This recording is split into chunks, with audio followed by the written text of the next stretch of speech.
Almost 27th డేకి మనము చేరుకొని ఉన్నాం. కాబట్టి 27 రోజుల నుంచి ప్రతిదినము సాయంత్రము ఒక 2 గంటల దేవుని సన్నిధిలో వెచ్చించి దేవుని వాక్యము వింటున్నాము. కాబట్టి వాక్యము వింటుండగా విశ్వాసంలో స్థిరులై ఉండాలి. వచ్చి విదేశం వెళ్ళిపోయి విశ్వాసంలో బలహీన పడిపోతే నువ్వు వచ్చి ఇంత దూరము వాక్యము విని ఈ ప్రయాస అంతా వ్యర్థమే. కాబట్టి వచ్చి వింటున్న మనము, బోధిస్తున్న నేనైనప్పటికీ వింటున్న మీరైనప్పటికీ దేవుని మాటలు కనుక అవి మనం శ్రద్ధ వహించి వింటే, ఆ వాక్య ప్రకారము దాన్ని ధ్యానించి ఆ ప్రకారం మనం నడుచుకోగలితే మనము విశ్వాసంలో స్థిరపరచబడే వారుగా దేవుడు మనం నడిపిస్తాం. కాబట్టి క్రైస్తవుడికి కావాల్సింది విశ్వాసం. పౌలు కూడా అంటాడు కదా, నేను మంచి పోరాడాను, నా పరుగుని నేను కడముట్టించాను, నా విశ్వాసాన్ని నేను ఆయననే కాపాడుకున్నాడు, ఇంకెవరు కాపాడలేదు. కాబట్టి మనం కూడా తెలుసుకోవాలా, మనమే మనకి అనుగ్రహింపబడిన విశ్వాసాన్ని కాపాడుకునే వారిగా మనం ఉండాలి. విశ్వాసాన్ని కాపాడుకోవాలంటే ఏం చేయాలి చెప్పండి? ప్రార్థన చేయాలి. ఇక దేవుని సహాయం అడగాలి. ఇక అందరికి ఏదో మట్టికి వచ్చినట్టు చెప్పడం కాదండి. అసలు ఏం చేయాలి? విశ్వాసం కావాలి. విశ్వాసంలో మనము ఎదగాలన్నా స్థిరపరచబడాలన్నా ఏమి చేయాలి అని అడుగుతున్నాం. వేరే భాష మాట్లాడతారు కదా, తెలుగు భాష నాకు వచ్చిన తెలుగు నేను మాట్లాడుతున్నాను. విశ్వాసంలో మనము బలపరచబడాలి, విశ్వాసంలో మనం స్థిరపరచబడాలి అంటే ప్రతిదినము వింటున్న వాక్యాన్ని ధ్యానించి ఆ ధ్యానించిన వాక్యమందు సంపూర్ణ విశ్వాసమును కనపరచాలి. నువ్వు విశ్వాసం కనపరచకుండా వచ్చి వినేసాను, విశ్వాసంలో ఉన్నాను అనుకుంటే అది విశ్వాసం కాదు. దాన్ని ధ్యానించి దేవుడి మాటలుగా అంగీకరించి అవి నీ హృదయంలో నువ్వు చేర్చుకుంటే, అవి నీ హృదయంలో దేవుని మాటలు భద్రపరచబడితే, నీ హృదయంలో వాక్యానికి నువ్వు చోటు ఇవ్వగలితే ఆ వాక్యము నీ హృదయంలో భద్రపరచబడుతుంది. ఆ వాక్యము నీ హృదయంలో ఎప్పుడైతే భద్రపరచబడుతుందో అప్పుడు నువ్వు విశ్వాసంలో స్థిరుడిగా నువ్వు ఉండగలుగుతావు. హల్లెలూయా. కాబట్టి వినుట వల్ల విశ్వాసం వస్తుంది అంటే వినుట వల్ల రాదు. వినాలా, విన్న వాక్యాన్ని కార్యరూపంలో మనం పెట్టాలా, సాధకం చేయాలి. దాని తర్వాత ఆ ప్రకారము మనము దేవా ఇవి నీ మాటలు అని నమ్మి ఆ ప్రకారము నడుచుకునే వారిగా ఉన్నప్పుడు విశ్వాసంలో స్థిరులుగా నువ్వు ఉండగలుగుతావు. ఈరోజు 3-4 రోజుల నుంచి వాక్యం ఏం చెప్తున్నా సరే, ఈరోజు వాక్యం ఏం చెప్పాలి సరే, కొన్ని మాటలు సిల్వర్ ధ్యానించే వారిగా మనం ఉంటున్నాం. సిల్వర్ శ్రమలు ధ్యానించే మనము బ్లడ్ సీజన్లో ఉంటున్నాం. కాబట్టి సిల్వర్ ద్వారా మనకి అనుగ్రహింపబడిన కొన్ని లాభాలు ఉన్నాయి. లాభాలు ఎంతమందికి తెలుసు, నష్టాలు ఎంతమందికి తెలుసు? అందరికీ తెలుసు కదా. ఎప్పుడైనా పెట్టుబడి పెడితే దాని ఫలితం ఏంటో తెలుస్తుంది. ఈరోజు ప్రభు నీ కొరకు నా కొరకు ఆయన కల్వరి సినిమాలో పెట్టుబడి పెట్టాడు, ఇన్వెస్ట్ చేసిండు. ఏమి ఇన్వెస్ట్ చేసిండు? ఆయన ప్రాణాన్ని ఇన్వెస్ట్ చేసిండు. దాని బెనిఫిట్స్ మనము పొందుకునేవారుగా మనం. అది ఇన్వెస్ట్మెంట్ డెడ్ ఇన్వెస్ట్మెంట్ అయిపోతే అది ఎవరికి ఉపయోగకరము కాదు. అది మనకి ఆశీర్వాదకరంగా మార్చబడాలి అంటే ఆయన ఇన్వెస్ట్ చేశాడు కనుక వాటి యొక్క బెనిఫిట్స్ మనము ఆయన దగ్గర నుంచి పొందుకోవాలి. ఇప్పుడు ఇన్వెస్టర్ దగ్గరికి వెళ్ళినప్పుడే కదా మనకి రిటర్న్స్ ఇస్తామా? ఇప్పుడు నేను ఈయన దగ్గర ఇన్వెస్ట్ చేసి ఆయన దగ్గర అడుగుతా ఎవరు రాను అని అడుగుతాను, అవునా? ఎవరి దగ్గర ఇన్వెస్ట్ చేసామో ఆయన దగ్గరికి వెళ్ళాలి. కాబట్టి ప్రభు మన పక్షాన ఆయన ప్రాణాన్ని ఇన్వెస్ట్ చేశాడు కనుక మనం ఆయన యుద్ధంకి వచ్చి ఉన్నాం కనుక ఆయనని అడిగితే, నువ్వు నన్ను ప్రేమించి నా కొరకు నీ ప్రాణాన్ని దారపోసావు కనుక నాకు ఏంటి లాభము అని నువ్వు ప్రభుని అడిగితే ప్రభు అంటాడు, ఎన్నో లాభాలు ఉన్నాయి బిడ్డ, దానికన్నా ప్రాముఖ్యంగా రక్షణ అనే లాభము నీకు అనుగ్రహించి ఉన్నాను. కాబట్టి దేవుడు సిలువని ధ్యానించే మనము we have to receive all the spiritual blessings which God has prepared for us. నీ కొరకు నా కొరకు కల్వరి శిలువలో త్యాగమైపోయిన యేసయ్య తన ప్రాణాన్ని వెలచెందించాడు కనుక ప్రతి ఒక్క ఆశీర్వాదము, ఆత్మీయ ఆశీర్వాదము నువ్వు ఆ శిలువ దగ్గర నుంచి పొందుకునే వాడిగా నువ్వు ఉండాలి. యేసు క్రీస్తు మరణము ద్వారా మనకి లాభం, అవునా? మనకు లాభమా నష్టం? లాభమే కదా. నశించుచున్న మన కొరకు తన ప్రాణాన్ని పెట్టి తన బలియాగంగా మన స్థానంలో ఆయన బలి అయిపోయి మనని రక్షించుకున్నాడు. అది మనకు లాభకరమే కదా. అందుకనే ఈరోజు దేవుని సన్నిధిలో దేవుని స్తుతించగలుగుతున్నాము, దేవుని వాక్యాన్ని ధ్యానించగలుగుతున్నాము. కొరింథీయులకు రాసిన పత్రిక 1వ అధ్యాయము 1వ వాక్యము 1వ అధ్యాయము 18వ వాక్యంలో అంటారు కదా, బైబిల్లో తిప్పకూడదండి చెప్పాలి. సిలువను గురించిన వార్త నశించుచున్న వారికి వెరితనంగా ఉన్నది, కానీ రక్షింపబడ్డ నాకు అని చెప్పాలి. రక్షింపబడ్డ వారికి అనగా పట్టణాలు శక్తివంతుడు శక్తిహీనుడుగా మిగిలిపోదు. రక్షింపబడుచున్న నాకు అది దేవుని శక్తి అయి ఉన్నది. కాబట్టి ప్రతిసారి దేవుని సిలువని ధ్యానిస్తున్నప్పుడు మీ కొరకే, నా కొరకే, మనందరి కొరకే అని మనం ధ్యానిస్తున్నప్పుడు ఆయన ప్రాణ అర్పణ చేత తన ప్రాణాన్ని దారపోసాడు కనుక ఆ శిలువ నుంచి అనుగ్రహిస్తున్న శక్తిని మనము పొందుకునే వారిగా మనం ఉన్నాం. ఇప్పుడు శక్తి ఎప్పుడు వస్తుంది? మనం మంచి ఎనర్జీ డ్రింక్స్ తాగి శుభ్రంగా తిన్నామనుకో, అది అరకొట్టుకునే దానికి మళ్ళీ జిమ్కి అదే శక్తి రావడం కాదండి.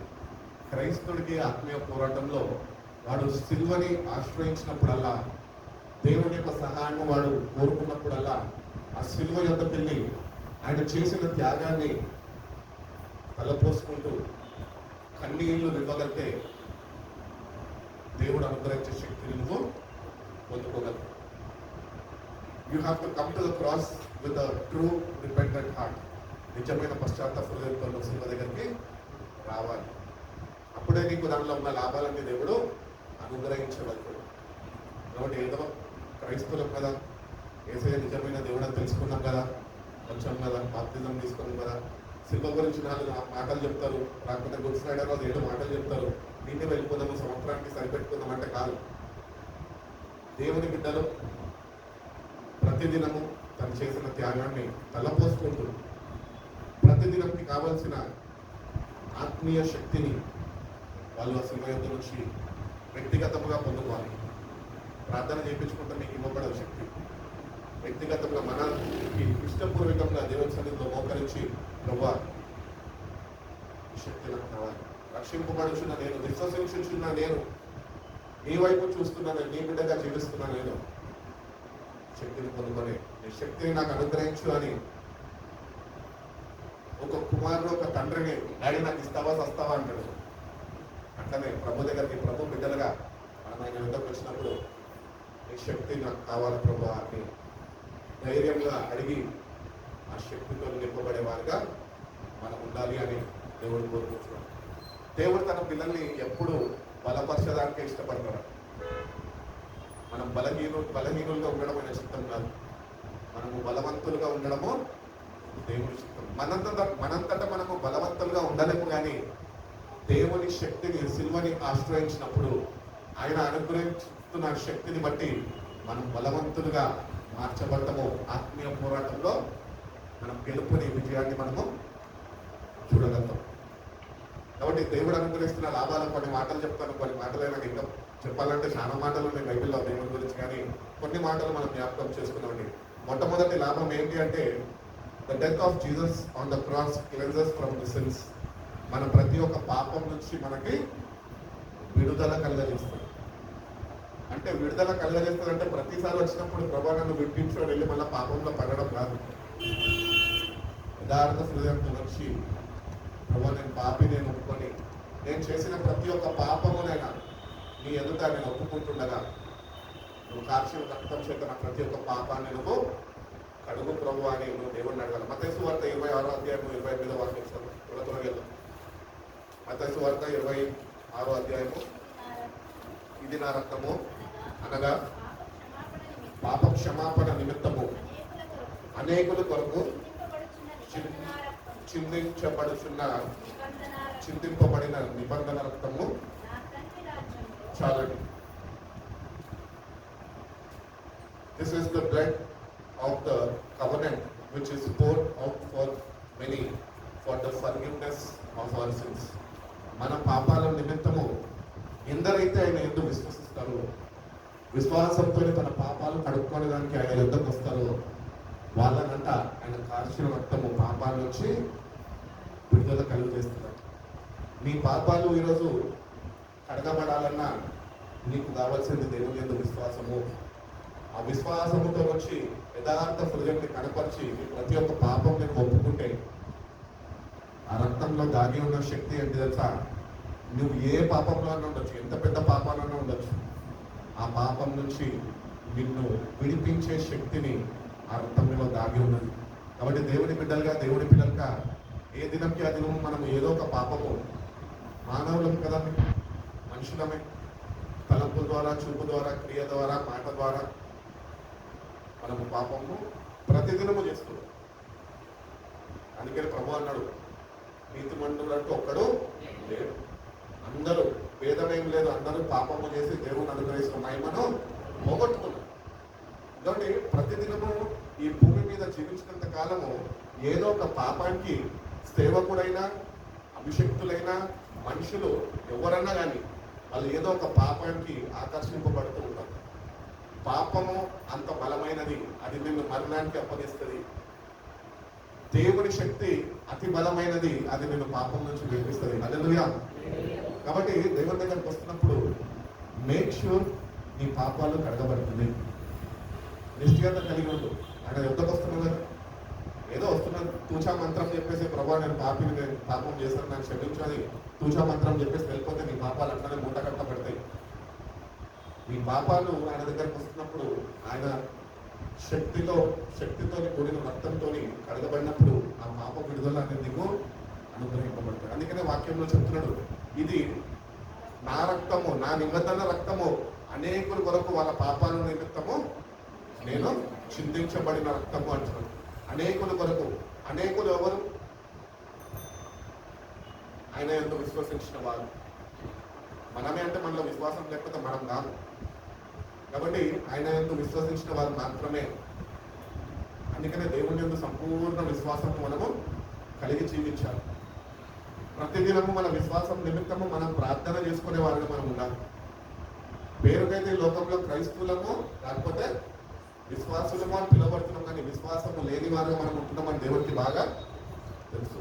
అందుకనే ప్రార్థన పూర్వకంగా ఆయన సినిమాని ఆశ్రయిస్తున్నప్పుడు, సినిమాని ధ్యానిస్తున్నప్పుడు ఆ శక్తిని పొందుకుంటూ, ఆ శక్తిని పొందుకుంటానన్న విశ్వాసం కూడా నీలో ఉన్నప్పుడే ఆ శక్తి నీకు అనుగ్రహింపబడుతుంది. కాబట్టి ఆ రక్తంలో అంట బహుబలమైన పాప విడుదల అనేది ఉందంట. పాపానికి విడుదల అనేది ఆ రక్తంలో దేవుడు దాచి ఉంచాడట. ఆ రక్తంతో నువ్వు కడగబడాలంటే నువ్వు ఆయన ఎందు సంపూర్ణ విశ్వాసము కనపరచాల. దేవుడు ఎట్టి విశ్వాసము నీ ఎంత కోరుకుంటున్నాడు, అట్టి విశ్వాసం. ఎన్ని సంవత్సరాలు మనకి క్రైస్తవ కుటుంబంలో పెట్టి? దాదాపు ఉండొచ్చు, 20 ఉండొచ్చు, 30 ఉండొచ్చు, 40 ఉండొచ్చు, 60 ఉండేటోళ్ళు ఉన్నారు, 80 ఉండేటోళ్ళు ఉన్నారు, 100 సంవత్సరాలు దాటిన వాళ్ళు కూడా ఉన్నారు. మరి ఇంతకాలం నుంచి దేవుల్లో ఉంటున్న మనము ఆయన ఎంతో విశ్వాసం వచ్చలేకపోతుంది. ఎందుకంటే ఆయన నీ కొరకు, నా కొరకు, మన పాపాల కొరకు ఆయన మరణించడం నోటితోనే విశ్వసిస్తున్నాం, కానీ హృదయంతో గ్రహించలేని వారుగా మనం. అందుకనే గ్రహింపు కావాలి మనకి. ఏమి గ్రహించాలి? నేను చేసిన ప్రతి ఒక్క పాపము ద్వారా ఆయనకి మేకులు కొట్టబడ్డాయి. నా తలంపుల ద్వారా కులకీర్తము ధరింపబడ్డది. నా చేతుల్లో చేసిన పాపాలు, నా కాళ్ళు నడిచిన పాపిష్టి మార్గాలు ద్వారా, నా దేహముతో చేసిన పాపము ద్వారా ఆయనకి బల్లెపు పోటు చూడబడ్డది అన్న గ్రహింపు నీకు కావాలి. గ్రహించే మనసు నాకు దయచేయి ప్రభు అని ప్రభుని అడగాలి. దేవుని శక్తిని మనము అనుభవించే వారిగా మనము ఉండాలి. నేను ఇంకా సీనియర్టీ కాదంటే సీనియర్టీ కౌంట్ అవ్వాలి. అక్కడ నిజమైన గ్రహింపు, నిజమైన మారు మనసుతో నువ్వు దేవుని దగ్గరకు వచ్చినప్పుడు ఆయన కార్చిన రక్తము అనేక అనుకులు చేసిన పాపాల నిమిత్తమైన కార్చిన రక్తం, నిబంధన రక్తము. ఆయన నీతోని నిబంధన చేసుకున్నాడు. ఏమని? బిడ్డ, నువ్వు నా దగ్గరకు వస్తున్నావు, నేను నీ కొరకు మరణించాను విశ్వసిస్తున్నాను నోట్తోని, కానీ హృదయం ముందు విశ్వసించలేకపోతున్నావు. కాబట్టి అట్టి విశ్వాసము కొరకు నువ్వు నన్ను వేడుకొని ఆ విశ్వాసంతో నువ్వు నా దగ్గరికి రా. ఆ విశ్వాసంతో నువ్వు నా దగ్గరకు వస్తే నా రక్తం చేత నేను కడగగలుగుతా, ఈ పాపాన్ని నేను క్షమించగలుగుతాను అని దేవుడు తెలియజేస్తున్నాడు. కాబట్టి ఆ నిబంధన రక్తము అది బలమైనది, అది దేవుని దగ్గర నుంచి మన కొరకు పంపబడ్డది. ఈ లోకంలో వీళ్ళు వాళ్ళు రక్తం డొనేషన్ చేస్తుంటారు, డోనర్స్ ఉంటారు, బ్లడ్ డొనేషన్స్. కానీ ఆయన రక్తం అంట నీ కొరకు నా కొరకు మన పాపాన్ని క్షమించడానికి పరలోకాన్ని విడిచిపెట్టి దిగి వచ్చినందుకు ఎంత గొప్ప భాగ్యం అండి మనకి. ఏ పాపము లేని రక్తము అని చెప్తుంది బైబిల్. అంత పరిశుద్ధ రక్తము బైబిల్ చెప్తుంది, అమూల్యమైన రక్తము. ఇంకొక దగ్గర చెప్తున్నాడు భక్తుడు, శ్రేష్టమైన విలువైన రక్తము, నిష్కలంకమైన రక్తము, ప్యూర్ రెడ్. అది దానిలో కొంచెం కూడా బ్లాక్ కానీ క్లాట్స్ కానీ ఏముండవు. అది నది వలె ప్రవర్తిస్తూ ఉంటుంది. ఎందరైతే పాపులు వచ్చి వాళ్ళు పాపాలను కడుక్కుంటారో వాళ్ళ పాపాలని కడిగివేసి వాళ్ళని పరిశుద్ధులుగా మారుస్తూ తీసుకొని వెళ్ళిపోతాం. అత్యధికంగా మనం రక్తంతో కడగబడాలండి. ఆయన యుద్ధకు రావాలి. ఆయన నరనరాల నుంచి నీ కొరకు రక్తము ఆయన చిందించి ఉన్నాడు. ప్రతి ఒక్క నరము ఆయన చీల్చబడ్డది. అంటే ఎంత విలువైన రక్తమైన చిందించాడు. బైబిల్లో చెప్తా ఉంటారు, ఆఖరి పొట్టు రక్తము వరకు మన కొరకు ఆయన దారితీశాడు. ఎవరు చెయ్యలేని గొప్ప త్యాగము దేవుడు నిన్ను ప్రేమించి నీ కొరకు తాను అప్పగించుకున్నాడు. కాబట్టి ఆయన రక్తంలో దాగి ఉన్న శక్తిని మనము ప్రతినిత్యం పొందుకొని ప్రతిదినము మనం చేస్తున్న పాపాల నుంచి మనము విముక్తి చెందాలి, విడుదల పొందుకోవాలి. ఆ పాపాన్ని తిరిగి చేయకుండా ఆ శక్తిని పొందుకొని ఆ పాపాన్ని జయించే కృపలో మన ముందుకి సాగిపోవాలి. అట్టి రీతిగా దేవుని యొక్క రక్తాన్ని మనము ఆశ్రయించి మన పాపాలని కడుగుతయింది అని విశ్వసించి ప్రతిదినం స్నానం చేస్తాం. కొంతమంది ఉంటారు బద్దకస్తులు కదా, ఈరోజు ఏం చేస్తాంలే మన అట్లనే ముఖంలో గడగ పొద్దున్న లేచి దరిద్రం వదిలిపోతుంది. అట్లనే తిని 4 రోజుల పళ్ళు పుచ్చిపోతే 2 రోజులు అక్కడిగా పోవాలా, ఆరోగ్యం అంతా పోగొట్టుకోవాలి. ప్రతిదినము స్నానం చేయాలి. అవును, పరిశుద్ధంగా, నీట్గా, హైజీనిక్గా మనని మనము బ్యాక్టీరియా నుంచి సంరక్షించుకోగలిగానికి చెత్త పట్టిన బట్టలు మళ్ళీ తిరిగి వేసుకోకుండా ఫ్రెష్ నీళ్లు పోసుకొని మంచి ఉతికిన బట్టలు వేసుకొని శుభ్రంగా ఉండాలనుకుంటాం. అవునా? ప్రతిదినము మనం ఇక్కడ ఉండాలనుకుంటాం. అట్లా ఉండాలనుకుంటున్నప్పుడు మరి ప్రతిదినము నువ్వు చేస్తున్న పాపముతో నీ హృదయం ప్రతినిత్యము కడగబడాలి కదా. మరి ప్రతినిత్యము నువ్వు ఆయన శిల్వ ధ్యానాన్ని ధ్యానిస్తూ ఆయన కార్యం రక్తం చేత కడగబడుతూ ఉండాలి కదా. అందుకనే బైబిల్ అంటాడు, హృదయ శుద్ధి గలవాడు వాడు ధన్యుడు. హృదయ శుద్ధి లేదు మనకి, అడుక్కోము, నోటితో నొప్పుకుంటాము. ప్రవక్త యెర్మయా చెప్పినట్టు, వీరు పెదాలతోనే మాత్రమే నన్ను స్తుతిస్తారు కానీ వీళ్ళ హృదయాలు నాకు దూరంగా ఉన్నాయంట. దూరంగా అంటే 100 దగ్గర లేవు, సాతానుతో కలిసి ఉన్నాయి. ఆయనను విడిచిపెట్టేసాము, లోకంతో సావసిస్తున్నాం. అట్టి రీతిగా కాక హృదయ శుద్ధి, ప్రతిదినము నీ హృదయాన్ని ఆయన రక్తంతో కడగమని అడగాలి. నీ హృదయం కడగబడాలి. నీ హృదయము దేవుడు చూస్తున్నప్పుడు తేట తెల్లగా కనిపించాలని, ఈ వాక్యముతో నింపబడి వెలుగుమయంగా నీ హృదయం ఉండాలి. కానీ దేవుడు చూస్తున్నప్పుడు బాధాకరమైన విషయం ఏంటి తెలుసా? ఇట్లా చూస్తున్నప్పుడు దేవుడు నరుని యొక్క హృదయంలోకి మొత్తము చీకటే పాపమే అనిపిస్తుంది. ఆయన ప్రాణము దారపోసినప్పటికీ నా యందు విశ్వసించిన వారు నిత్య జీవం పొందుకుంటున్నారు అని చెప్పినప్పటికీ కూడా నరుని యొక్క హృదయం వాడు మార్చుకోవడానికి ఇష్టపడతలేదు. ఇంకా పాపంని కొని తెచ్చుకుంటూ, పాపంతో నింపబడుతూ, చీకటి లోకంతో కలిసిపోయి వాడు నిత్య నాశనానికి వాడు గురి అయిపోతున్నాడు. ఇంటి వారిని రక్షించడానికే యేసుప్రభు తన రక్తాన్ని చిందించాడు. పరిశుద్ధమైన రక్తం, బలమైన రక్తము, అది నీ కొరకే.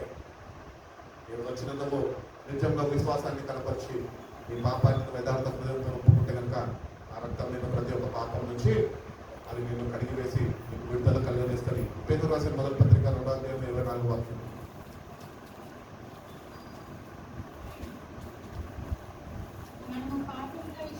మన పాపముల విషయమై చనిపోయి నీతి విషయమై జీవించినట్లు ఆయనే తానే తన శరీరమందు మన పాపములను రాను మీద మోసుకొనెను. ఆయన పొందిన గాయముల చేత మీకు స్వస్థతనని అనుగ్రహింపబడ్డది అని దేవుని వాక్యము స్పష్టముగా మనకు తెలియజేస్తున్నారు.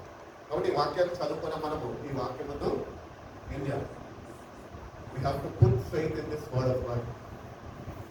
అది నీ కొరకే, నిన్ను క్షమించడానికే, నిన్ను ఆయన సొత్తుగా మార్చుకునేదానికే, ఆయన బిడ్డగా పరిశుద్ధమైన జీవితంలో జీవించడానికే అది మార్చబడ్డది. పాపం నుంచి విడుదల మనకి అనుగ్రహించబడదానికి.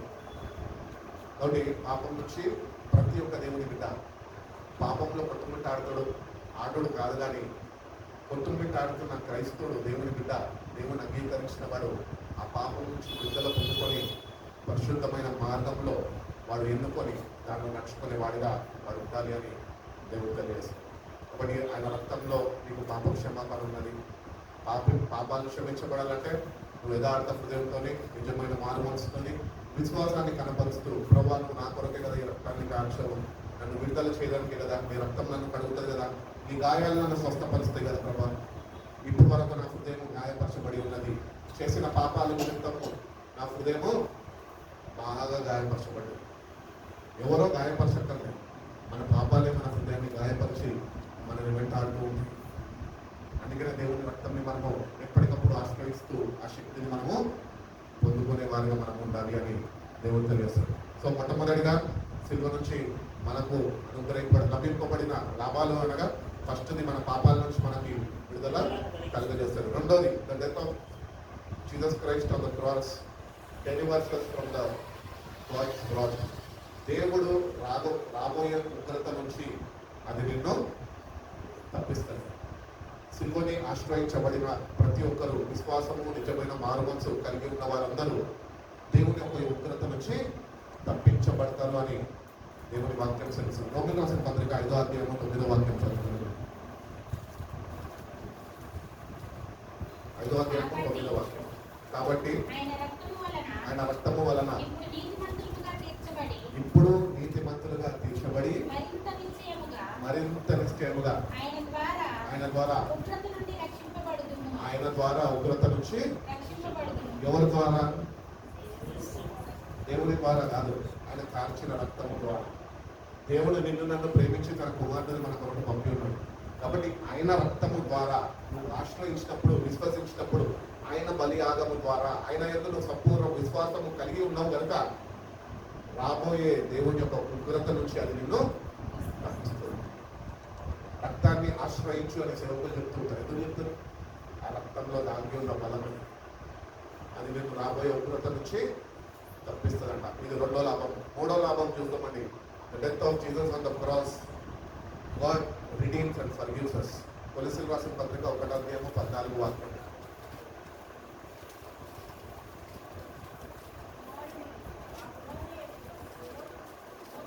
కొంచెం గట్టిగా చదివే వాళ్ళు చదవండి. ఆ కుమారుడు యందు మనకు విమోచనము, పాప క్షమాపణ కలుగుచున్నది. చాలండి, మరొకసారి చదవండి. చదివితే ఆ కుమారుని యందు మనకి విమోచనము అనగా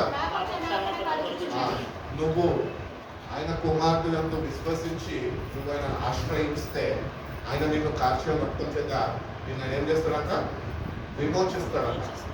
విమోచించి ఆయన సొత్తుగా నిన్ను మార్చుకుంటాడట. ఆయన సొత్తుగా నువ్వు మార్చబడితే కనుక నీ పాపాలు తప్పగా క్షమింపబడతాయి. మనం విమోచించబడాలి. దేవరನ್ನು విమోచించు. నువ్వు కార్చిన రక్తం చేత నన్ను, ఆయన కార్చిన రక్తము చేత మనకి విమోచన ఉంది కదా బైబిల్లో. మరి మనం విమోచించబడాలంటే ఏం చేయాలి?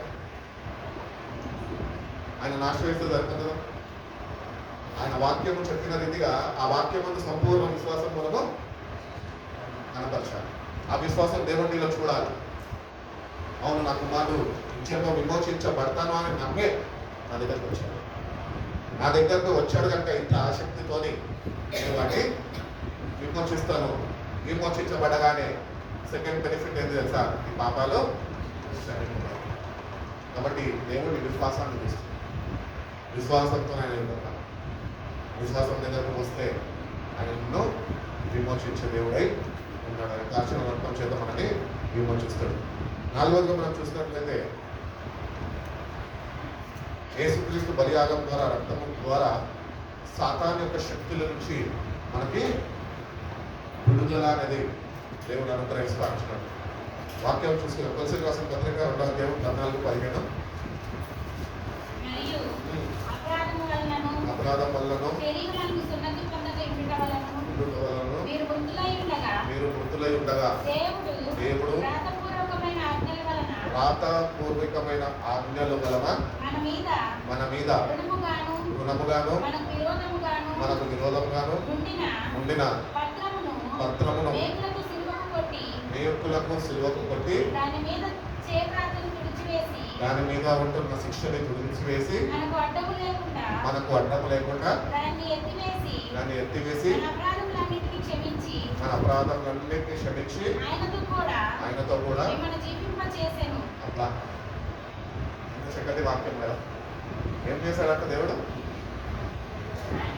ఆయనతో కూడా మనని జీవింపజేశాడు. అంటే ఒకప్పుడు మనము సక్షిణ స్థితిలో ఉంటుండే. అందుకని మీరు ఇంకా పాపంలో ఉండగానే క్రీస్తు మీ కొరకు మృతి నొందెను అని బైబిల్ చెప్తున్నది. క్రీస్తు మీ కొరకు మరణించాడు. ఇంకా మీరు పాపులుగా ఉండినప్పుడే, అంటే మనం ఇంకా పాపులమే. ఈ పాపి అంట దేవుని చిమ్మని ఆశ్రయించి ఆ పాపాలని కడుక్కోవాలంట. అది ఎట్లా సాధ్యము అంటే చెప్తా ఉంటా కదా, విశ్వాసం ద్వారానే సాధ్యం. కాబట్టి దేవుడు తెలియజేస్తున్న రీతిగా సాతాను యొక్క శక్తి అనగా అది మరణం. ఆ మరణం నుంచి నిన్ను ఆయనతోనే జీవింపజేయడానికి రక్తాన్ని శపించు. ఇప్పుడు సాతానికి నీ మీద ఏమాత్రము అధికారం లేదు. ఈ మాటకి ఎగ్జాంపుల్ చెప్పాలంటే ఐగుప్తుల మరణంతో వచ్చింది. ఎందరైతే వాళ్ళ దుఃఖాలు ద్వారం బంధాల మీద వాళ్ళు ఆ గొర్రె యొక్క రక్తాన్ని పూసుకున్నారో ఆ మరణదూత వాళ్ళని విడిచిపెట్టేసి దాటి వెళ్ళిపోయినా మరణము వారి దగ్గరికి రాలేదన్న. ఇదే కొత్త నిబంధన క్రైస్తవులకు ఏంటి అంటే, ఎందరైతే ఆయన రక్తమందు సంపూర్ణ విశ్వాసము కలిగి ఆయన బిడ్డలుగా జీవించగలుగుతారో, విమోచించబడగలుగుతారో, విశ్వాసాన్ని కనపరచగలుగుతారో, సాతానికి నీ మీద ఏ అధికారము దేవుడు నేను ముట్టనియడం. యోగుని ఎట్టి రీతిగా అయితే అపవాదంతో ముట్టనీయలేదో వారి జీవితాన్ని, ఆయన జీవితాన్ని ఎట్టి రీతిగానే మనకి అపవాది మనల్ని ముట్టే అధికారం దేవుడు వాడికి ఇవ్వలేదు. వాడు నిన్ను ముట్టకూడదన్నా కూడా నీకు కావాల్సింది విశ్వాసమే. అందుకనే వాడు నీ విశ్వాసం మీద దెబ్బ కొడతాడు. నీ విశ్వాసాన్ని అందుకనే కాపాడుకోమని భక్తుడు తెలియజేస్తున్నాడు. విశ్వాసమును ప్రతినిత్యము శ్రద్ధ వహించి కాపాడుకునేవాడుగా, విశ్వాసంలో స్థిరపరచబడేవాడుగా, శాతాన్ని నీ విశ్వాసంతో ఎదురించేవాడుగా నువ్వు ఉండాలి. శక్తి సరిపోకపోతే ప్రభు యొక్క సిల్వని ఆశ్రయించేవారుగా మనం ఉండాలి. ఆ శక్తిని పొందుకొని వాడిని ఎదిరించేవారుగా మనం ఉండాలి. కాబట్టి దేవుని దగ్గర సిల్వ దగ్గరకు వస్తున్నప్పుడు ప్రతి బెనిఫిట్స్ అన్నింటినీ మనము పొందుకొని అవి కలిగి మనము జీవించాలి అని దేవుడు కోరుకుంటున్నాడు. కాబట్టి ఆయన మరణము ద్వారా సిలువ మీద సాతాను యొక్క శక్తి నీ యొద్దకు రాకుండా ఆయన రక్తంతో నిన్ను కప్పుకొని ఉన్నాడు. ఈరోజు మనంతటా మనం వెళ్ళి సాతానుతో టచ్ మీ అని అడుగుతుంటాం. అందువల్ల చిన్నప్పుడు ఆడతాం ఆట, చాలా ఆడతారు కదా. ఆటలు కూడా టచ్ అయిపోయినాయి. ఫోన్లు టచ్, ఆటలు టచ్, వెహికల్స్ టచ్, అన్ని టచ్. ఈరోజు అపవాది మనం ముట్టడం బయట చెప్తుంది. కానీ వాడు నిన్ను ముడుతున్నట్టే నువ్వేంటి వాడితో ఏమంటున్నావు? టచ్ మీ అంటున్నావు. అట్టి రీతిగా కాదండి. మన జీవితాన్ని మార్చుకొని వాడు మనల్ని ముట్టనీయకుండా మనం ప్రతినిత్యము ప్రభు యొక్క రక్తాన్ని ఆశ్రయించి ఆ రక్తంతో మనం కడగబడుతున్నప్పుడు ఆ రక్తంలో దాగి ఉన్న శక్తి, వాడి శక్తి ఏమాత్రమో సరిపోదు. నీలో నువ్వు కడగబడ్డ శక్తి నీలో ఉంది కనుక ఆ శక్తితో వారిని ముట్టుకోకుండా వాడుకున్నామో. అందుకనే మనము దేవుని దగ్గరికి సమీపంగా జీవిస్తూ ప్రతినిత్యము ఆయన శక్తిని పొందుకుంటూ మనము మనకు అనుగ్రహింపబడిన ఈ జీవితంలో ఈ ఆత్మీయ పోరాటంలో మనం బలవంతులుగా ముందుకి కొనసాగే వారిగా మనము ఉండాలి అని దేవుడు తెలియజేస్తాం. కాబట్టి 4 పాయింట్స్ చెప్పాను కదా. ఫస్ట్ది ఆయన మనని పాపంలోనే కడిగివేశాడు. రెండోది దేవుని యొక్క ఉగ్రత నుంచి తప్పించాడు. మూడోది మనల్ని విమోచించాడు. నాలుగోది సాతాను యొక్క శక్తి నుంచి మనకి విడుదలను అనుగ్రహించాడు. ఐదోది మనం చూసుకున్నట్లయితే యేసుక్రీస్తు మరణము ద్వారా ఆయన రక్తం కార్చడం ద్వారా ఫిజికల్ హీలింగ్ అనేది వస్తుంది. ఫిజికల్ అంటే శారీరక స్వస్థత నీకు అనుగ్రహింపబడుతుంది. వాక్యం ఎక్కడ ఉందంటావా? యెషయా గ్రంథం 53:5 చదవండి. శరీర స్వస్థత లేదేమో ఈ వాక్యం నీకు ఏం చేయ విశ్వాసంతో మన అతిక్రమంలో అతిక్రమ క్రియలను బట్టి అతడు గాయపరచబడిన మన దోషములను బట్టి నలగొట్టబడేను. సమాధానమైన శిక్ష అతని మీద పడెను. ఆయన పొందిన దెబ్బల చేత మనకి స్వస్థత కలుగుతున్నది. కాబట్టి ఫిజికల్ హీలింగ్ అనేది కూడా మనకి ఆయన గాయాలు చేత ఆయన రక్తము చిందించిన ద్వారా ఆయన ప్రాణంని దారపోసిన ద్వారా నీకు ఫిజికల్ హీలింగ్ అనేది దేవుడు ఇస్తుంది. మనం ఫిజికలీ స్ట్రాంగ్ ఉండాలి, మెంటలీ స్ట్రాంగ్ ఉండాలి. ఎందుకంటే దేవుడు మనకి మన కొరకు మనని బలవంతులుగా చేయడానికి ఆయన బలాన్ని మొత్తము కలవలసినలో కాబట్టి ఫిజికలీ స్ట్రాంగ్గా మనం ఉండాలి అంటే దేవుని వాక్యములో సంపూర్ణ విశ్వాసము అదే రీతిగానే ఆ వాక్యము మనకి వినిపింపబడుతుండగా మనకి వింటుండగా లేకపోతే మనం చదువుతుండగా ఆ వాక్యము విశ్వాసం ఉంచితే కనుక అది నీకు స్వస్థతని అది మనుషుల యొక్క మాట కాదు. ఇప్పుడు నేను చెప్పొచ్చు బహుశా అదే బాగైపోతున్నాను వెళ్ళిపో వచ్చే వారం సాక్ష్యం చెప్తామని చెప్పి పంపించేస్తే ఇది మనిషి యొక్క మాట. కానీ బైబిల్ చెప్పుచున్నది ఆయన మాట.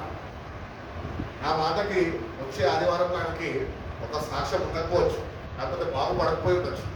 కానీ దేవుని మాట ఎందుకు మనం విశ్వసించుంటే కనుక వచ్చే వారంలో తప్పక నూతన సాక్ష్యంలో దేవుడు ఇస్తాడు. ఎందుకంటే అది దేవుని మాట ఎందుకు విశ్వాసం ఉంచాలి. అట్టి విశ్వాసము వాక్యము చదువుతుండగా వాక్యమందు విశ్వాసం ఉంచగా ఆ విశ్వాసము వాక్యం కార్యసిద్ధి మనలో కలుగు చేయాలి. అది విశ్వాసం. విశ్వాసం అంటే ఏమేమి చెప్తుంది? ఎప్పుడు రాసింది కదా, అదృశ్యమైనవి ఉండమని నమ్ముతాయే. నేను బాగుపడాలని డాక్టర్స్ చెప్పారు, కానీ నా ప్రభు యొక్క వాక్యం చెప్తుంది నేను స్వస్థత పొందుతాను. నేను డాక్టర్స్ మాట మీద శ్రద్ధ వహిస్తానా? నా దేవుడి మాట మీద శ్రద్ధ వహిస్తానా? రిజల్ట్ నాకు ఎక్కడ కావాలో నా రిజల్ట్ అక్కడ దాగి ఉంటుంది ముందే. కాబట్టి డాక్టర్స్ అందరూ నేను పో పక్కకి అని చెప్పేసి పొరపాటు అయిపోయింది నీ దగ్గరకు వచ్చి అన్ను నేనే చెప్పదీసి పట్టుకోవాలి అని నేను వెళ్ళి ప్రభావాన్ని క్షమించు, నా పాపాలన్నీ ఒప్పుకుంటున్నా, నీ గాయాల చేత స్వస్థత ఆ విశ్వాసంతో నేను ప్రార్థిస్తున్నా, స్వస్థత నాకు అనుగ్రహించు అంటే ఈ విశ్వాసాన్ని బట్టి ప్రభు యొక్క గాయాల చేత నీకు స్వస్థత అనుగ్రహింపబడతాయి. కాబట్టి ఫిజికల్ హీలింగ్ అనేది కూడా దేవుడు ఆయన శిలువ మరణము ద్వారా రక్తం చిందించడం ద్వారా మనకు అనుగ్రహించాడు. ఇంకొకటి చూసుకున్నట్లయితే ఇంకొక లాభము, the death of Jesus Christ on the cross ultimately delivers us from the physical death. భౌతిక మరణం నుంచి మనని తప్పిస్తుంది. శరీరంలో మనం చనిపోతాం, కానీ నీ ఆత్మకి చావు లేకుండా నీ ఆత్మని అది జీవింపజేస్తుంది. ఆ వాక్యం చూసుకుంటున్నాడు. తిమోతి రాసిన 2వ పత్రిక 1వ అధ్యాయము 10వ వాక్యం. 2 Timothy chapter 1 verse 10. చదవాలి త్వరగా. మన క్రియల్ని బట్టి కాక తన స్వకీయ సంకల్పమును బట్టి అనాది కాలముననే క్రీస్తు యేసునందు మనకి అనుగ్రహింపబడినది. క్రీస్తు యేసు మన రక్షకుని యొక్క ప్రత్యక్షత వలన బలపరచబడిన తన కృపను బట్టి మనల్ని రక్షించి పరిశుద్ధమైన పిలుపుతో ఆయన మనం పిలిచాను. ఆ క్రీస్తు యేసు మరణమును నిరర్ధకము చేసి జీవమును అక్షయతను సువార్త వలన వెలుగులోనికి తెచ్చెను. వెలుగులోనికి తెచ్చును. కాబట్టి ఇక్కడ ఈ వాక్యం మనకి క్లియర్గా తెలియజేస్తున్నది, it delivers you from the physical death. రెండో మరణము అనేది ఒకటి ఉంది ప్రతి ఒక్కరికి. దాని నుంచి నువ్వు ఆయన శిలువ మరణము ద్వారా విశ్వసిస్తే, అట్టి విశ్వాసం నీకుంటే, అట్టి విశ్వాసంతో నువ్వు దేవుని రక్తం చేత అడగబడితే, అట్టి విశ్వాసంతో నువ్వు ఆయనని ఆశ్రయిస్తే, ఆయన దగ్గర నుంచి శక్తిని పొందుకుంటే, అట్టి విశ్వాసాన్ని నువ్వు కనపరిస్తే, ఆ రెండో మరణం నుంచి దేవుడు ఆయన బలియాగం, ఆయన కుమారుడు యొక్క బలియాగము ద్వారా నిన్ను రెండో మరణం నుంచి, అనగా భయంకరమైన కాలుచున్న మండుచున్న అగ్ని నుంచి నిన్ను తప్పిస్తాడు. నువ్వు మన మరణము తప్పించబడడానికి కదా భక్తి చేస్తుంది. చనిపోతే ఎక్కడికి వెళ్తామండి?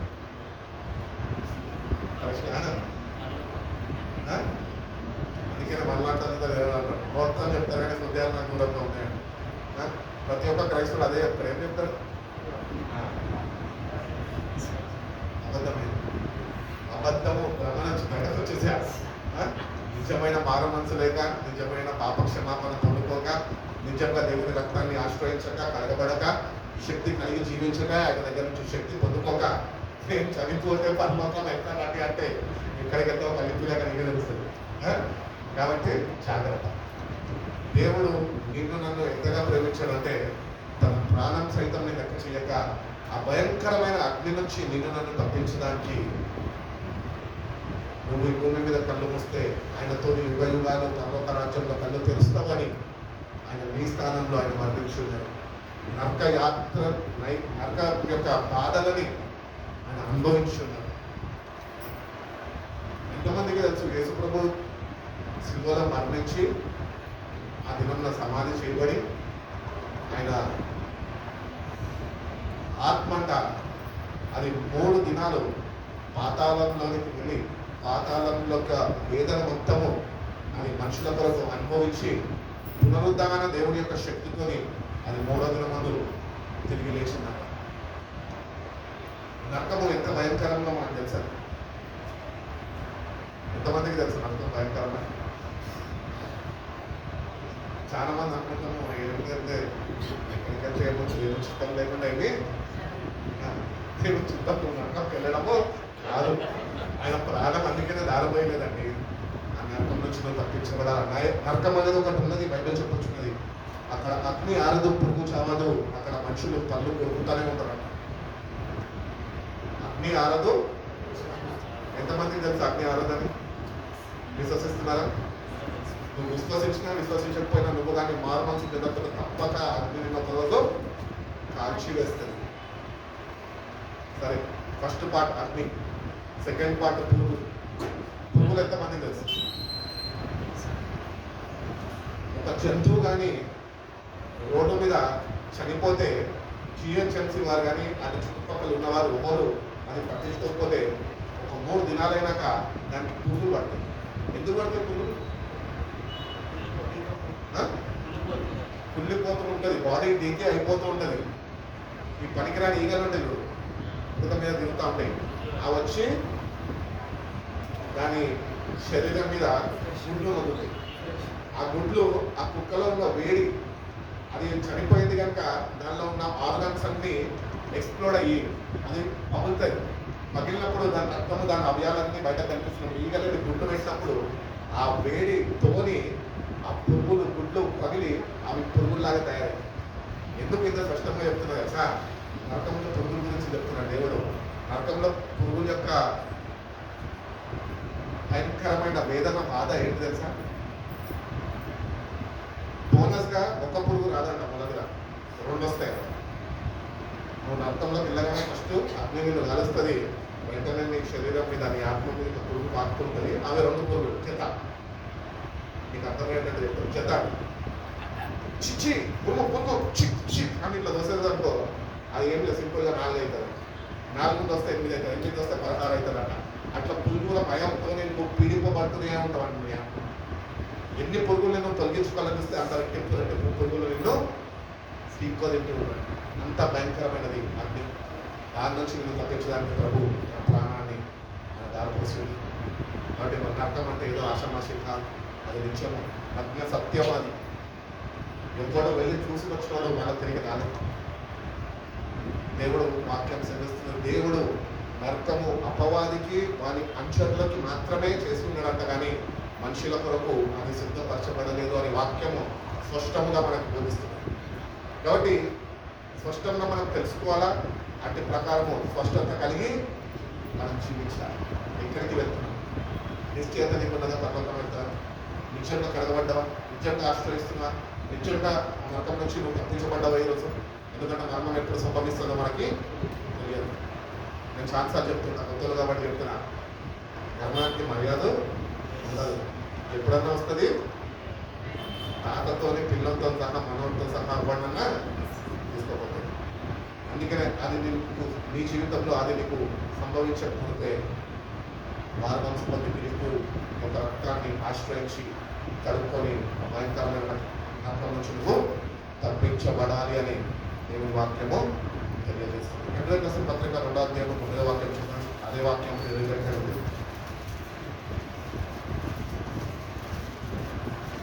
హెబ్రీ రాసిన పత్రిక 2వ అధ్యాయం 9వ వాక్యం. ఆయన ప్రతి ఒక్క మనిషి కొరకు మరణము అనుభవించినట్లు దూతల కంటే కొంచెము తక్కువ వాడిగా చేయబడిన యేసు మరణము పొందినందున మహిమ ప్రభావములతో కిరీటము ధరించిన వాడిగా ఆయనని చూచుచున్నాము. కాబట్టి కిరీటం అనగా కిరీటం దేనికి సాదృశ్యం ఉంది? నిత్య జీవంకి సాదృశ్యం. ఆయన నీకు జీవాన్ని ఇచ్చాడు, నువ్వు కూడా ఆయనతోనే జీవించాలి. ప్రభు అంటాడు కదా సువార్తల్లో, నేను జీవించుచున్నాను కదా మీరు కూడా జీవించాలి. అంటే మనిషి తప్పక రోజు మరణిస్తాడు, కానీ ఆయన ఎందుకు విశ్వసించి కాచిన రక్తం చేత ఆయన త్యాగాన్ని జ్ఞాపకం చేసుకుంటూ పరిశుద్ధమైన జీవితం జీవిస్తూ దేవుని రక్తంలో కడగబడి ఆయన బిడ్డలుగా జీవిస్తే కనుక భయంకరమైన నరకం నుంచి తప్పించబడతావు. అతి రీతిగానే జీవ కిరీటము ఆయన దగ్గర నుంచి నువ్వు పొందుకుంటావు అని దేవుడితో తెలుస్తాడు. కాబట్టి ఇప్పుడు వరకు 1, 2, 3, 4, 5, 6 చదువుకున్నాం. 7, 8 2 చెప్పి ముగించేస్తారు. దేవునితో మనని ఐక్యపరుస్తుంది. ఈరోజు దేవునితో సమాధానము మనిషి కోల్పోయాడు. మనిషి దేవునితో సహవాసము కోల్పోయాడు కనుకనే బైబిల్ చెప్పుచున్నది, భేదం ఏమీ లేదు, అందరూ పాపులే, వాళ్ళు పాపము చేసి దేవుడు అనుగ్రహిస్తున్న మహిమను వాళ్ళు పోగొట్టుకున్నారు. అంటే తండ్రితో సహవాసం పోగొట్టుకున్నారు. నిజమే కదా. ఆదాము ఏదైతే తోటలో ఉన్నప్పుడు తండ్రి అయిన దేవుడు ప్రతి సాయంత్రం పూల చల్లటి పూట వచ్చి ఆయన చేసుకున్న మనుషులని ఆయన సహవాసించేవాడు, మాట్లాడేవాడు, ముచ్చటించేవాడు, మాట్లాడుకునే శుభ్రంగా, మన భాషలో చెప్పాలంటే శుభ్రంగా ఛాయ్ ఇంకా బిస్కెట్ తినడానికి కలుసుకునేవాళ్ళు. ఈవినింగ్ స్నాక్ టైంలో దేవుని వాళ్ళని కలిసేవాళ్ళు. కానీ ఎప్పుడైతే మనిషి దేవుని మాటను కాదని వాడు పాపము చేసాడు, దేవుని వాక్యానికి విరుద్ధంగా, మాటకి విరుద్ధంగా వాడు తప్పు చేశాడు, దేవుని దగ్గర సహవాసాన్ని కోల్పోయాడు. మనిషి దేవునితో సహవాసము కోల్పోయినాడు కనుకనే దేవుడు మనిషిని ఎంతగా ప్రేమించాడంటే ఆయన స్వరూపంలో చేసుకున్నాడు కనుక తన ద్వితీయ కుమారుడిని మళ్ళా మనిషిని తిరిగి ఆయన యుద్ధకు నడిపించుకునేదానికి తన కుమారుడిని నీ కొరకు నా కొరకు మనని తండ్రితోని ఐక్యపరచడానికి, తండ్రితోని సమాధానపరచడానికి ఆయన కొడుకుని మళ్ళీ ఇలా నీ స్థానంలో నా స్థానంలో ఆయన అర్పించి ఉన్నాడు. ఆ వాక్యం చూసుకుందామండి. ఎఫెసీయులకు రాసిన పత్రిక 1వ అధ్యాయం 2వ వాక్యము, 2వ అధ్యాయం 11, 22వ వాక్యం. 1వ అధ్యాయం 7వ వాక్యం చదవండి. బట్టి ఆ ప్రియుడు ఆయన రక్తము వలన మనకు విమోచనము, అనగా మన అపరాధములకు క్షమాపణ మనకు కలిగి ఉన్నది. తన కుమారుడు ద్వారా మనకి అపరాధం ద్వారా మనకు క్షమాపణ కలిగి ఉన్నదంట. అదే ఎఫెసీయులకు రాసిన పత్రిక 2వ అధ్యాయం 11వ వాక్యం. శరీర విషయములలో అన్యజనులై ఉండి శరీరమందు చేతితో చేయబడిన సున్నతి గలవారు మీరు ఆ కాలమందు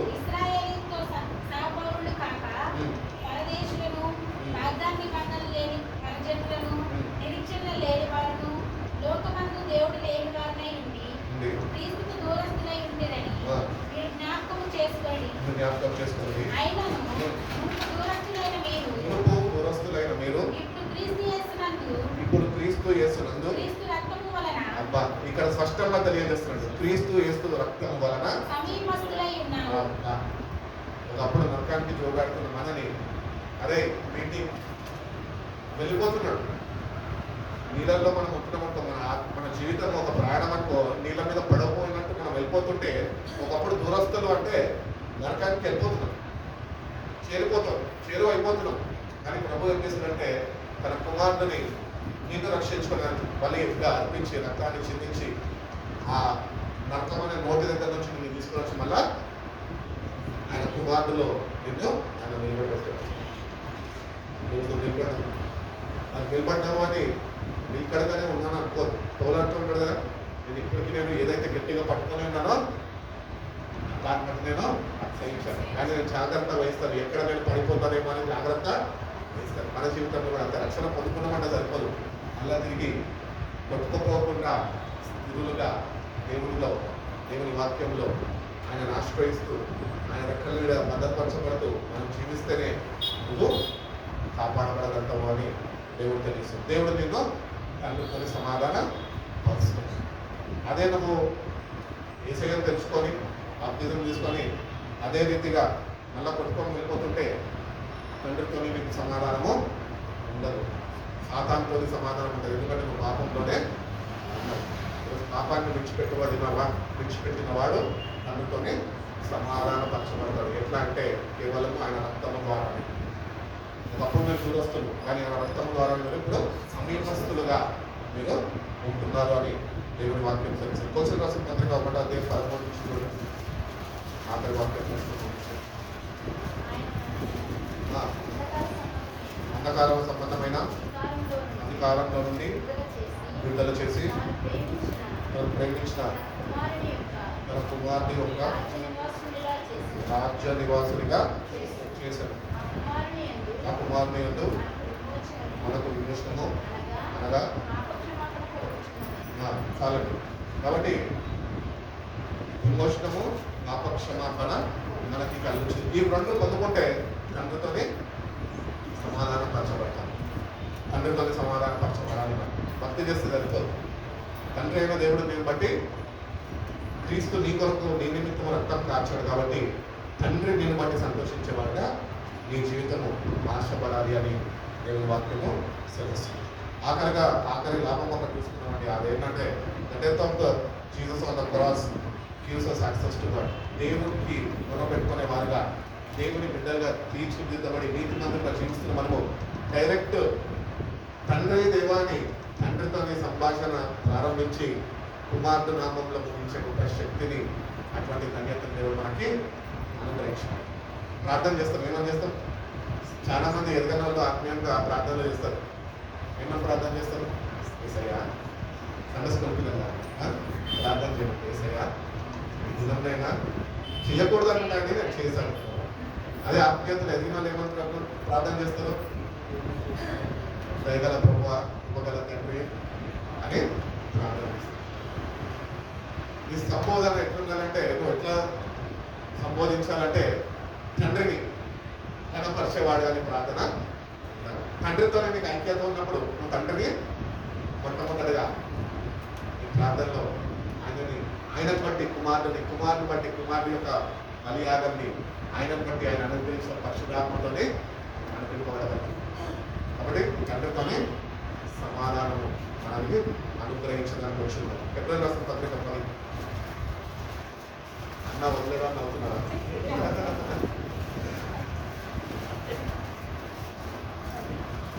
19వ వాక్యం చదవండి. యేసు మన కొరకు ప్రతిష్ఠించిన మార్గమున అనగా నూతనమైనదియు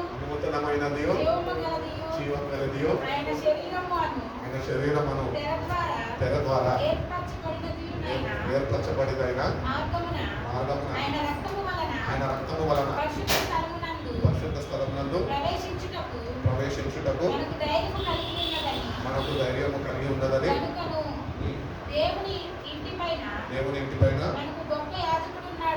గొప్ప యాజకుడు ఉన్నాడని కనుకను మనస్సాక్షికి కల్మషం తోచుకుంటున్నట్టు ప్రోక్షింపబడిన హృదయము గలవారమును నిర్మలమైన ఉదకంతో స్నానం చేసిన శరీరములు గలవారై ఉండి విశ్వాస విషయంలో సంపూర్ణత నిశ్చయత కలిగి యథార్థమైన హృదయముతో మనము దేవుని సన్నిధానంతో చేరడం కుమారుడు ద్వారా ఆయన శరీరము నీ కొరకు నా కొరకు తెరచినట్టు చిరగబడి నీకు మార్గాన్ని సిద్ధపరిచింది, ప్రతిష్ఠించినట్టు నీ కొరకు. Direct you can come to the throne of God. దేవుని యొక్క తండ్రి అయిన దేవుని యొక్క కృపా సింహాసనంలోకి ధైర్యంగా రావడానికి ఆ రక్తము నీకు చాలా లాభకరంగా అది మార్చబడ్డది. కాబట్టి దేవుని సన్నిధికి నీకు డైరెక్ట్ నీకు పిఏలు వీళ్ళు వాళ్ళు అక్కడ మనకు అసిస్టెంట్ అక్కడ డైరెక్ట్ మంత్రి దగ్గరికి, ప్రధానమంత్రి, ముఖ్యమంత్రి, సర్వాధికారి, సర్వసృష్టికర్త ఆయన దగ్గరికి డైరెక్ట్గా వెళ్ళే యాక్సెస్ ఆయన మరణం ద్వారా మనకి అనుగ్రహించబడుతుంది. కాబట్టి ఇంత గొప్ప భాగ్యాన్ని దేవుడు మన కొరకు సిద్ధపరిచాడు. నేటికన్నా నిజమైన విశ్వాసంతో, నిజమైన యథార్థ హృదయంతో నిజంగా ఆయన సన్నిధిని, ఆయన సిలువని ఆశ్రయిస్తే తండ్రి యొక్క దేవుని దగ్గరికి నువ్వు ధైర్యంగా రాగలితే ఆయన కుమారుడు కాశీవనంతం చేత ఆయన నేను నీతిమంతులుగా తీర్చిదిద్ది ఆయన ఏదైతే శక్తి తన పిల్లలకి అనుగ్రహించాలనుకుంటున్నాడో ఆ శక్తితో మనందరినీ ఆయన నింపి మనం నడిపిస్తున్నాం. కాబట్టి ఈ వాక్యం విన్న ఇంత మనము శిల్వ మరణము క్రీస్తుని అది మనకి లాభకరమా నష్టకరం? లాభకరమే కదా. ఆలోచన ప్రార్థన చేస్తాం. పరిశుద్ధుల ప్రేమగా గొప్ప తండ్రి నిర్ణయించిన సమయంలో ప్రభా ఈ బిడ్డలందరికైనా మీ మందిరానికైనా మీరు నడిపించుకున్న విధానం బట్టి మీ స్తోత్రాలు. ఈ బిడ్డలందరికైనా ఎంతో ఆసక్తితో ప్రభా ఈ శిల్వ ధ్యానాల్లోనైనా ప్రతి దినము మానకాలైనా నీ సన్నిధికి వస్తున్నారు ప్రభా. ప్రతి దినము ఒక ప్రత్యేకమైన రీతిలో ప్రభా ఆ ప్రతి ఒక్కరితోనైనా నీ వాక్యం ద్వారా నువ్వు మాట్లాడుతున్న విధానం బట్టి మీ స్తోత్రాలు ప్రభా. మీ శిల్వ బంధనం ద్వారా నాకు అనుగ్రహింపబడిన ప్రతి ఒక్క లాభాన్ని ప్రభావ మీరు వాక్యము ద్వారా మీకు మన జ్ఞాపకం చేసుకున్నారు ప్రభా. అట్టి రీతిగా ప్రభా, అట్టి విశ్వాసముతో ప్రభా నిన్ను ఆశ్రయించే వారిగా ప్రభా, నీ శిల్వని ఆశ్రయించే వారిగా, నిజమైన పాపక్షమాపణ పొందుకునే వారిగా, యథార్థ హృదయంతో నేను మీ దగ్గర వచ్చే వారిగా ప్రభా మా ప్రతి ఒక్క జీవితాలనైనా మీరు మార్చండి. మీరే మా తోడుగా ఉండండి. తండ్రి మీదనైనా మీరు ఐక్యపరుచున్నారు. తండ్రి యొక్క కృపాసింహాసనం దగ్గరికి అయినా మేము వచ్చి ఉండగా ప్రభా మీరు మమ్మల్ని జ్ఞాపకం చేసుకోండి. ఇప్పటి వరకునైనా మేము దూరంగా జీవిస్తున్నప్పటికీ ప్రభా మీ కుమారుడు మరణం ద్వారా మమ్మల్ని సమీపస్తులుగా మీరు చేసి ఉన్నారు ప్రభా. మీ కుమారుడు ద్వారా ప్రభా మీరు మాత్రమైనా పాప క్షమాపణ గురించి మమ్మల్ని విమోచించున్నారు. మీ సొత్తుగానైనా మమ్మల్ని మార్చుకున్న విధానం బట్టి మీకు స్తోత్రం ప్రభా. అంటే విశ్వాసము కనపరుస్తూ ప్రభా మీ దగ్గరకు వచ్చి ప్రభా మీరు అనుగ్రహిస్తున్న పునరుద్ధాన శక్తిని నేను పట్టుకునే మా ప్రతి ఒక్కరికి మీరు చేసేయండి. చిన్న వాక్యాన్ని విడిచిపెట్టక ప్రభా ఆ ప్రకారమునైనా సంపూర్ణ విశ్వాసము కనపరిచి ప్రభా ఈ లోకంలోనైనా ఆత్మీయ యాత్రలోనైనా ముందుకు కొనసాగే కృపను మా ప్రతి ఒక్కరికి మీరు దయచేయండి. మీద వాక్యాన్ని మీరు ప్రతిఫలింపజేయండి ప్రభా. బిడ్డ జీవితంలోనైనా నూతన బలము శక్తితోనైనా బిడ్డలు మీరు నింపండి ప్రభా. మీరు బిడ్డలతో తిరిగి మెచ్చుకుండగా మీ సన్నిధాంతి బిడ్డలకు మీరు తోడుపరచండి. మళ్ళీ ఇంటికి వెళ్ళి ప్రభా నీ వాక్యాన్ని ధ్యానించుకొని దాని సంపూర్ణ విశ్వాసము కలిగి జీవించే కృపను కూడా బిడ్డలకు మీరు దయచేయండి. మళ్ళీ విశ్వాసాన్ని మీరు అధికపరచండి. మీ అందరూ నేను సంపూర్ణ విశ్వాసం కలిగి అటు స్థిరమైన హృదయాలు నేను బిడ్డలకి మీరు దయచేయండి. నిశ్చితమైతేనైనా ఉదయకాలం వేసి ప్రభావ మళ్ళీ మీకు ఒక దర్శనం చేసుకొని కృప ప్రారంభించుకునే కృపం దయచేయండి. మీరు చేసిన పనులన్నింటిలో మీ సహాయం అనుగ్రహించండి. నిశ్చితమైతేనైనా మళ్ళీ ఒక్కసారి ఇంటి నుంచి అందరూ మీ నామంలో కలుసుకొని ప్రభావ మీ నామంలో నేను ఎంత బలాన్ని పొందుకొని ప్రభావ మీలో నేను ఆనందించే కృపాని ఇటువంటి భాగ్యాన్ని మా ప్రతి ఒక్కరికి మరొకసారి మీరు అనుగ్రహిస్తున్నాను.